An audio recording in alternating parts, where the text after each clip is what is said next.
Oke, masih ingat tentang sifat kelengkapan bilangan real?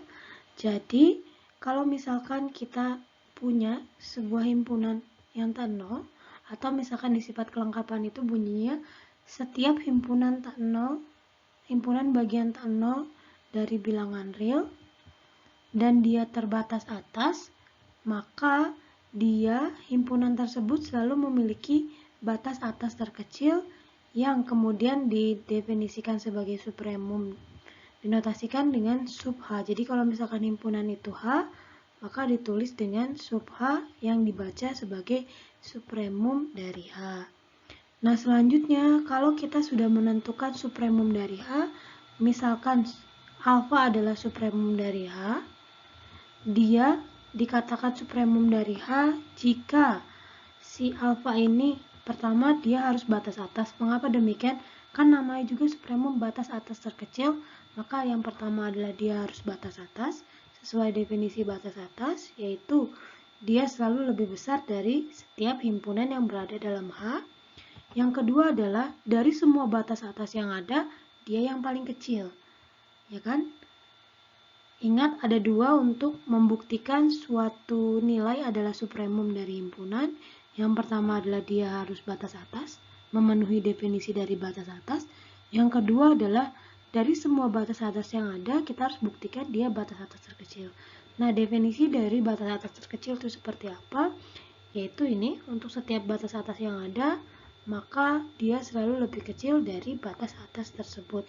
Atau boleh juga ditulis seperti ini, kalau misalkan si bilangan tersebut, ini namanya menguji apakah dia batas atas terkecil atau bukan, bilangan tersebut dikurangi oleh sembarang bilangan dari real, kalau misalkan dia kurang dari suatu himpunan di A, di H, artinya dia sudah cukup kecil, sudah paling kecil. Jadi dia berada di ujung suatu himpunan. Kalau misalkan dia dikurangi sedikit saja oleh bilangan real, maka dia sudah masuk ke himpunan tersebut. Jadi kalau misalkan dia di interval, misalkan tadi interval 1 2 kan batas atas kecilnya nih dari interval terbuka 1 2. Kalau misalkan 2 dikurangi setengah, dia akan masuk ke interval 1 2. Kalau misalkan 2 dikurangi 0,000001 yang artinya 1,99 dan seterusnya, dia akan masuk ke interval 1 2. Jadi dikurangi oleh sembarang bilangan, dia akan masuk ke dalam himpunan tersebut. Jadi terdapat suatu bilangan X anggota H yang menyebabkan alfa dikurangi epsilon, dia kurang dari himpunan anggota H tersebut. Jadi ada dua cara untuk membuktikan suatu nilai adalah supremum, yaitu dengan definisi batas atas yang pertama. Yang kedua adalah dengan membuktikan dia batas atas kecil. Ini harus dibuktikan semuanya ya. Jadi I dulu dibuktikan, maka 2I juga dibuktikan. Seperti itu. Nah, untuk infimum juga sama. Dari sifat kelengkapan, kalau misalkan suatu himpunan tak nol dia terbatas di bawah, maka dia memiliki batas bawah terbesar yang disebut infimum dari H, dinotasikan dengan infimum H atau inf H. Nah, untuk membuktikan suatu nilai adalah infimum dari H, dia harus memenuhi kondisi yang pertama, dia harus batas bawah. Yang kedua adalah dia harus batas bawah terbesar. Jadi untuk batas bawah harus dibuktikan bahwa untuk setiap anggota dari H, dia selalu lebih besar daripada bilangan itu. Lalu yang kedua, untuk setiap batas bawah dari H, si bilangan tersebut, beta di sini, dia selalu lebih besar daripada batas bawah tersebut.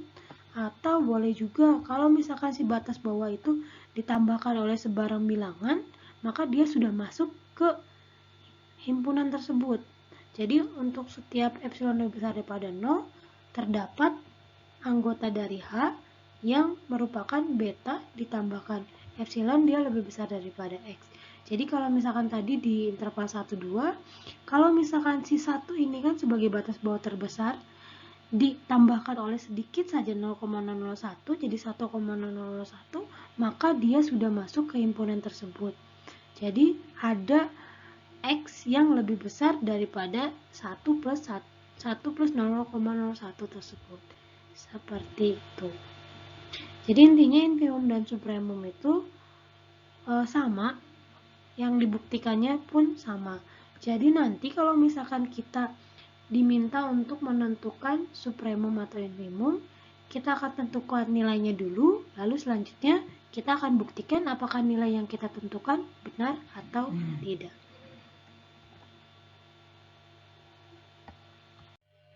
Oke, mari kita menentukan supremum dan infimum dari interval. Ingat lagi, supremum adalah batas atas terkecil, infimum adalah batas bawah terbesar. Batas atas maupun batas bawah, dia tidak harus anggota dari himpunan tersebut. Jadi kalau kita punya interval seperti ini, interval terbuka, tertutup, dan seterusnya, seperti ini, yang sudah kita didefinisikan di awal, di video awal tentang interval. Lalu kita punya bilangan real di sini, kita punya bilangan asli, dan terakhir adalah kita punya gabungan interval negatif hingga sampai 0 digabung dengan himpunan N. Kita akan cari supremum dan infimum dari sini. Yang pertama adalah kita lihat bahwa batas atas dari interval ini, batas atasnya itu yaitu B. Karena setiap anggota dari interval ini, dari A ke B, dia selalu berada di sebelah kiri dari B dalam garis bilangan. Artinya dia B ini selalu lebih besar dari setiap A. Seperti itu. Dan selanjutnya batas atas yang lainnya selalu lebih kanan daripada B. Oleh karena itu supremum dari AB adalah maksimumnya, dalam artian di sini dia adalah B. Nah, bagaimana dengan himpunan yang B-nya terbuka di bagian B-nya? Itu juga sama. Walaupun di sini dia tidak memiliki maksimum, tadi sebelumnya kita sudah pelajari bahwa himpunan setengah buka setengah tutup dengan terbuka di B ini dia tidak mempunyai maksimum, namun supremumnya ada, yaitu B. Karena B ini merupakan batas atas terkecil. Karena kalau misalkan kita kurangi nih, misalkan ini adalah 1, 2 dengan yang duanya terbuka. Misalkan kita kurangi si 2 ini dengan sedikit saja, misalkan 2 dikurangi 0,01, B dikurangi 0,01, maka dia akan masuk ke himpunan ini. Artinya si B ini adalah batas bawah terkecil. Selanjutnya juga sama, ini karena tertutup maka B adalah batas atasnya, ini juga sama, dia terbuka. Lalu si B ini dikurangi sedikit saja, maka dia akan masuk ke interval ini. Oleh karena itu B itu adalah batas atas terkecil. Selanjutnya bagaimana jika ujungnya tahingga? Ujungnya tahingga sebenarnya dia tidak memiliki supremum, tapi boleh juga dituliskan karena dia di sini dia tidak memiliki batas atas. Himpunan ini terus menjalar sampai bagian terkanan dari bilangan real yang tidak ada ujungnya. Dia tidak memiliki batas atas, dia juga tidak memiliki batas atas terkecil. Tentu saja boleh ditulis supremum ini dengan tidak ada supremum, boleh juga dinotasikan dengan sama dengan tahingga, sama juga selanjutnya. Nah, kalau ini karena kita melihat hanya sisi sebelah kanannya, maka sudah jelas karena tertutup di A, dia supremumnya adalah A. Selanjutnya juga sama, ini adalah terbuka di A, supremumnya juga A, karena A dikurangi sedikit saja dia akan masuk ke interval ini. Nah, bilangan real sama seperti yang atas, karena dia tidak ada ujungnya, dia tidak memiliki supremum, dia tidak memiliki maksimum, dia tidak memiliki batas atas terbesar, batas atas terkecil, yaitu supremum R dinotasikan dengan negatif tahingga. Untuk N juga sama, karena semakin besar dia tidak memiliki batas atas sehingga dia tahingga. Nah, bagaimana dengan penggabungan? Kalau ada gabungan dari dua himpunan, maka batas atas terkecilnya adalah dilihat dari batas atasnya. Batas atasnya yaitu dari mana batas atas atau supremum yang paling besar. Jadi kalau misalkan n punya supremum tahingga, di sini ada supremumnya 0, maka yang paling kanan itu mana? Yang paling kanan adalah tahingga. Oleh karena itu supremum dari ini adalah tahingga, karena dia lebih besar daripada semua anggota dari sini. Dia tidak memiliki supremum. Nah, bagaimana dengan infimum? Infimum juga sama. Ini karena dia tertutup di A, dia merupakan anggota dari A, tetapi setiap himpunan di sini selalu lebih besar daripada A, maka infimumnya adalah A. Seperti itu. Dan semua batas atau semua bilangan yang lebih kiri daripada A, dia merupakan batas atas, tapi dia tidak merupakan batas atas terbesar. Nah, ini juga sama, di sini tertutup di A, maka ini A. Nah, untuk ini selanjutnya, kalau misalkan A ini ditambahkan sesuatu bilangan yang kecil atau setiap bilangan-bilangan real, maka dia akan masuk, misalkan A ditambah 0,001, dia akan masuk ke interval ini, maka terbukti bahwa A ini adalah, secara intuisi ya, terbukti A ini adalah infimum dari interval AB dengan terbuka di A dan tertutup di B. Secara intuisi kita sudah bisa menentukan infimum dari interval-interval ini. Ini A, ini tertutup dia A juga, ini juga A lagi, dan ini adalah tidak memiliki infimum karena dia terus berjalan ke kiri sehingga tidak memiliki batas bawah, otomatis tidak memiliki batas bawah terkecil, tapi bisa dinotasikan dengan negatif tahingga atau ditulis dengan tidak memiliki infimum. Ini juga sama, tidak memiliki infimum. Untuk R juga sama, dia tidak memiliki infimum. Selanjutnya, nah untuk ini, untuk kalau misalkan ada gabungan dari dua himpunan, maka dilihat adalah secara garis bilangan infimum dari himpunan A, misalkan ini A, dan infimum dari himpunan B, mana yang lebih kiri, mana yang lebih kecil, dia akan menjadi infimum dari gabungannya. Sehingga di sini karena, di sini saya salah nulis. Ini bukan min 1 tapi min tahingga di sini. Di sini negatif tahingga, ini bukan negatif 1. Nah, karena negatif tahingga itu paling sebelah kiri, maka di sini infimumnya adalah negatif tahingga. Seperti itu. Oke, nah sekarang bagaimana jika himpunan bagiannya bukan interval atau bukan gabungan dari suatu himpunan yang merupakan interval atau yang kita tahu.